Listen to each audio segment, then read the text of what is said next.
그림이 먼저 궁금하신 분은 4분 8초로 가시면 됩니다. 쭈하! 오늘은 홀베인 제품들을 가지고 그림을 한번 그려봤습니다. 첫 번째는 이 물감인데요. 여기 보면은 홀베인 투명 수채 물감 전문가용이라고 되어 있습니다. 전문가 아니어도 써도 되죠. 알바임. 이 물감의 첫인상은 약간 연고 같았습니다. 조그마네요. 총 24가지의 색으로 구성이 된 제품이고요. 이 물감을 짜주기 위한 팔레트도 구매를 했습니다. 문교에서 나온 제품이고요. 수채 물감 빈 케이스랑 틴 케이스 팔레트도 준비를 해줬습니다. 내부 모습은 이렇게 되어 있는데요. 이 공간에다 빈 케이스를 끼워서 쓰면 됩니다. 자, 이제는 이 홀베인 수채 물감을 빈 케이스에다가 짜주도록 하겠습니다. 물감을 잘 짜는 요령이라 함은 기포가 들어가지 않게 해주는 건데, 근데 어차피 말리고 그러다 보면 막 쪼그라들고 기포도 생기고 그러거든요. 그냥 포기하고 마음 편하게 마음대로 짜주는 편이 좋습니다. 다음은 수채붓인데요. 이 제품 역시 홀베인 제품입니다. 500R 시리즈고요. 0호, 4호, 8호로 구성되어 있습니다. 붓대가 투명한 게 아주 마음에 드는군요. 이것은 마스킹 잉크인데요. 일단 냄새부터 한번 맡아보겠습니다. 오씨, 냄새. 냄새는 맡지 마세요. 사용법은 뒤에서 확인하시면 됩니다. 이 제품은 마스킹 잉크 클리너인데요. 마스킹 액을 사용하다 보면 제품이 굳거든요. 마스킹 액을 사용할 때 썼던 붓을 이 용액 안에 담가 놓으면 녹습니다. 한 10분 정도 담가 놓으니까 붓이 원래대로 돌아오더라고요. 이 제품은 휘발성이라 집이 불타지 않게 조심하세요. 내부를 살펴보니까 웬 스프링이 있더라고요. 이게 뭔가 싶어가지고 번역기를 돌려보니까 저렇게 입구에다가 끼워서 쓰면 붓꽂이가 되는 기능이었습니다. 보잉보잉. 이 제품을 사용하실 때는 뚜껑을 꼭 잘 닫아주세요. 이거 그냥 붓바리 용액 같은데. 귀찮다고 뚜껑을 제대로 닫지 않으면 저처럼 저렇게 손을 또 닦아주고 병도 닦아줘야 합니다. 다음은 컬러 차트용 스탬프인데요. 이거를 꺼내서 한번 살펴보겠습니다. 빨간색이고요. 홀베인 로고가 돼 있고 이렇게 열어보면 물감 모양이 그려져 있습니다. 이거 어떻게 쓰는지 보여드릴게요. 일단은 먼저 물통을 준비해주세요. 이것은 다이소에서 샀는데 완전 개꿀템. 이거 하수구망이랑 유리공병이랑 조합해서 쓰는데 너무 좋아요. 그리고 예쁘잖아요? 이렇게 붓을 꽂아서 세척할 수 있습니다. 잘 말린 물감들을 끼운 팔레트도 준비해주시고요. 도장도 다시 준비해줍니다. 도장을 원하는 종이에다가 이렇게 찍어주다 보면 에헤이, 오졌네. 삐뚤빼뚤 난리가 나버려서 마스킹 테이프로 틀을 잡아주고 찍어줬습니다. 역시 인간은 도구를 사용해야 됩니다. 처음부터 마스킹 테이프로 틀 잡고 찍을 걸 신나가지고 그냥 막 찍으면 저처럼 됩니다. 도장을 다 찍어줬으면 색상 발색표를 만들 건데요. 원하는 물감을 찍어서 끝으로 갈수록 점점 연해지게 물을 타서 농도 조절을 해주면서 표를 만들어주시면 된답니다. 이 도장의 경우 꼭 수채화 물감이 아니어도 색연필이나 마카 등에도 사용을 할 수 있겠죠. 하나 구매해 두시면 정말 유용하게 오래오래 뽕 뽑으실 수 있는 제품이라 좀 추천드립니다. 어쩌다 보니 글씨가 좀 자유분방해졌는데 그래도 뭐 색이 잘 보이니까 된 거 아니겠어요? 그림 시작! 오늘은 제가 어릴 때부터 아주 좋아하던 이웃집 토토로를 한번 그려보도록 할 겁니다. 연필은 톰보우사에서 나온 HB 연필을 사용을 했고요.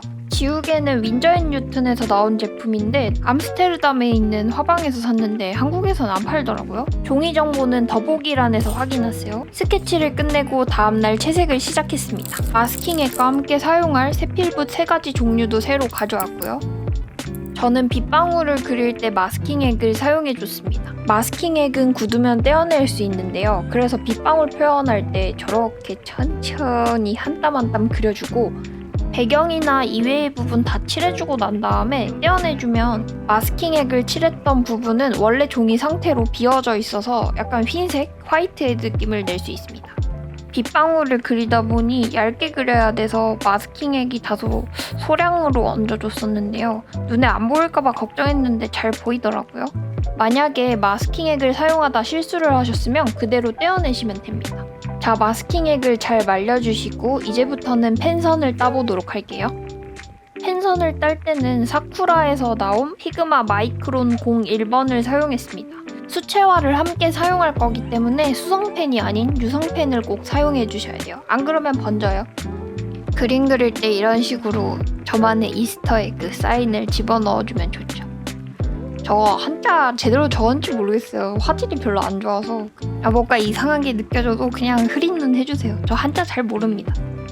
저는 어릴 때부터 지브리 애니메이션을 굉장히 좋아했었거든요. 6살인가 7살쯤이었나? 저희 집 앞에 스타워즈라는 비디오 대여점이 있었어요. 저희 아버지가 영화 보는 거를 굉장히 좋아하시던 분이었는데 아버지를 따라서 간 비디오 대여점에서 이웃집 토토로나 아니면 센과 치히로의 행방불명 같은 지브리에서 나온 애니메이션 비디오를 빌려서 열심히 봤던 기억이 있습니다. 지브리 애니메이션은 시간이 지나고 봐도 더 좋은 것 같아요. 오히려 지금은 와씨 저거 손으로 직접 다 어떻게 그렸냐부터 시작해가지고 영화에 나오는 OST나 담고 있는 내용들까지 나이가 들면서 알게 되는 것들이 조금 더 많아지다 보니까 보면 볼수록 감상이 더 풍부해지더라고요. 명작은 그 전개와 결말을 알고도 다시 찾게 만든다라는 말이 있죠. 저한테는 지브리 애니메이션이 그런 존재인 것 같습니다. 이상 오타쿠의 주절거림이었습니다. 펜선 따기가 끝났으면 좀 지저분해 보이는 연필 자국들을 지우개로 지워줄 건데요. 이때 마스킹액이 지워지지 않도록 조심하세요.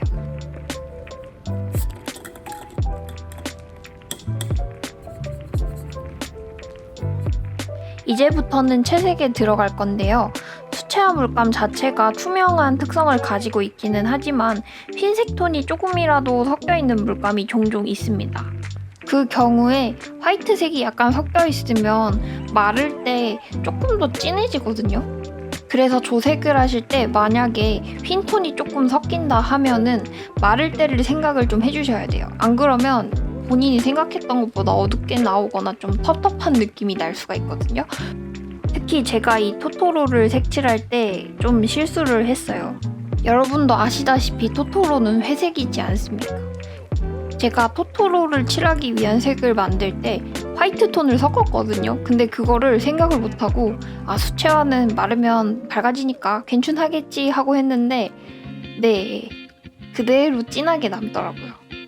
그래서 토토로를 수차례 한 3번 정도 다시 칠해줬다는 슬픈 사실을 미리 알려드리는 겁니다. 뒤에 보면 계속 토토로만 여러 번 칠하거든요. 그 이유가 저의 실수 때문입니다. 색을 잘못 만들었어. 홀베인 수채 물감은 굉장히 맑은 특성을 가지고 있는데요. 발색력이 워낙 좋아서 그런가 불투명한 과슈가 아닌데도 커버가 잘 되더라고요. 정말 다행이라고 생각했습니다. 만약에 이거를 아이패드로 그렸으면 저 화면에 대고 손가락 2개로 돌아가기 터치를 계속 하고 있었겠죠. 근데 현실 직시를 해야죠. 이거는 아날로그고 손그림이니까. 요즘 워낙 기술이 발전해서 실제로 손그림을 그리는 것 마냥 재료 구현을 너무 잘한 어플들이 많이 나오고 있는데요. 제 영상에서도 많이 소개를 해드렸었죠. 그렇긴 한데 이것저것 다 사용해본 입장으로서는 편리함은 디지털 드로잉이 정말 최고긴 하거든요. 진짜 편해요. 실수해도 복구할 수 있고 재료비도 안 들고 정리도 안 해도 되고 그건 진짜 좋은데 그래도 이 손그림만의 감성이 있지 않습니까?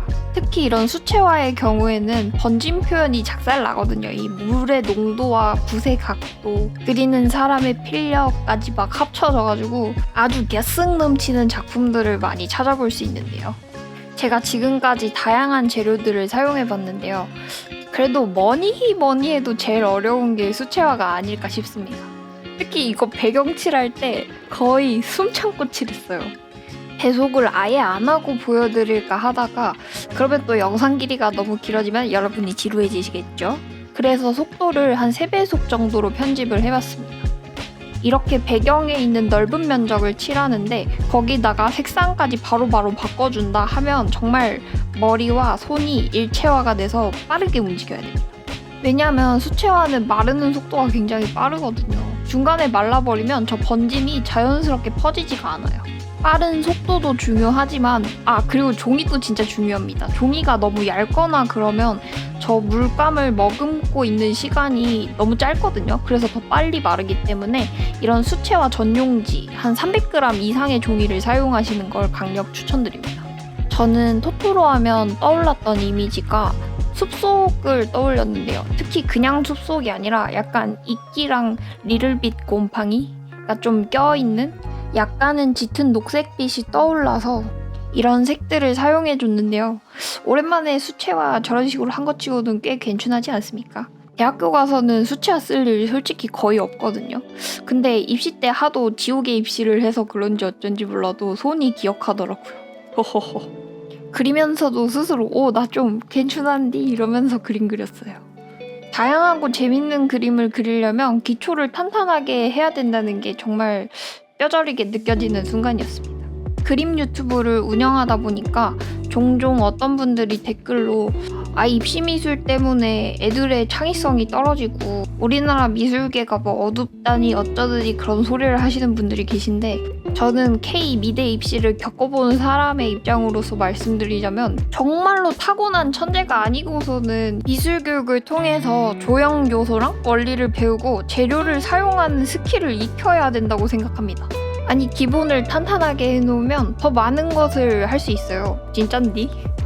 물론 과하면 안 되죠. 지나치게 기술적인 거에만 몰입하다 보면 이제 창작이랑 살짝 멀어질 수도 있는데, 그래도 어느 정도는 필요하다고 생각합니다. 기초 다지는 게 워낙 쉬운 일은 아니잖아요. 빡세고 힘들어서 쉽게 포기하시는 분들이 많은데, 그러면 이제 또 저와 함께 하신다면 더 재밌게 배울 수 있지 않을까라는 생각을 조심스럽게 해보면서. 지금 홍보하는 거냐고요? 리틀빔 맞습니다. 제가 얼마 전에 작업실을 구했거든요. 그래서 아주 더 신명나게 그림을 그릴 수 있게 되었습니다.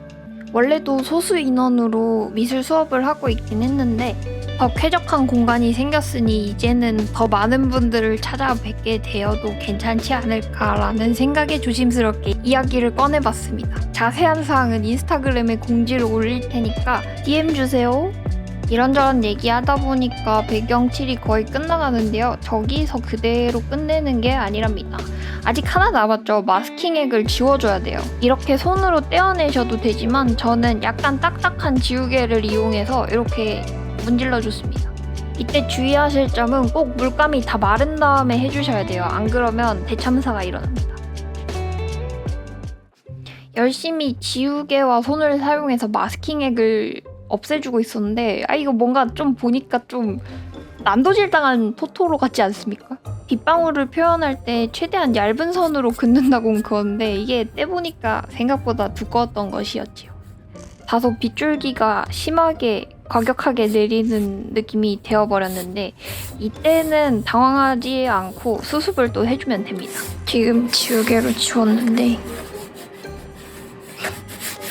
왜 조금 너무 난도질 당한 바이브라서 톤을 낮춰주겠습니다. 방법은 생각보다 간단한데요. 배경색에 해당하는 짙은 녹색 톤에다가 물을 좀 많이 섞어서 저기 빗줄기 위를 칠해주면 됩니다. 그러면 톤이 좀 정리가 되죠? 그러다 보면 아래에 선을 따줬던 게 잘 안 보이는데요. 그럼 다시 선을 따주면 되지요. 아까 사용해줬던 사쿠라에서 나온 마이크론 피그마 펜을 사용해서 잘 안 보이는 라인들을 다시 따줍니다. 그러면 이렇게 뚜렷하게 보여요. 이때 선이 너무 두꺼워지지 않게 좀 조심하셔야 됩니다.